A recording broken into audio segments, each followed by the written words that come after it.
ताज्या बातम्यांसाठी महान करेला सबस्क्राइब करा आणि बेल आयकॉनला क्लिक करा। जी आश्वासनं निवडणूक काळात दिली ती पूर्ण करून दाखवू, संजय पाटील।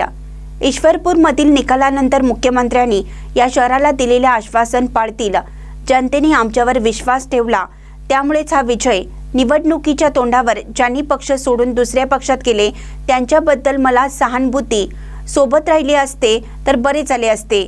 जी आश्वासन निवडणूक काळात दिली ती पूर्ण करून दाखवू, असं आश्वासन आमदार जयंत पाटील यांनी दिले आहे। पाहूया ते काय म्हणतात।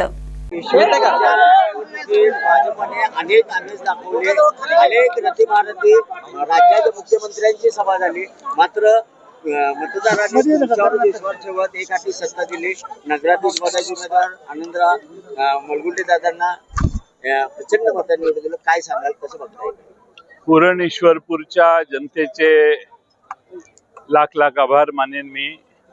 त्यांनी विकासाच्या मुद्द्याला, त्यांनी पुरोगामित्वाला, त्यांनी या उरण ईश्वरपूरच्या जो मागे राहिलेला मागच्या 9 वर्षाचा अधोगतीचा इतिहास आहे, त्या सर्वांच्याकडे बघून आनंदराव मलगुंडेंच्या सारखा एक अजात शत्रू, माझा सहकारी गेले अनेक वर्ष असणारा नेत्याला या शहराचा नगराध्यक्ष म्हणून काम करण्याची त्यांनी संधी दिलेली आहे। या शहराला आम्ही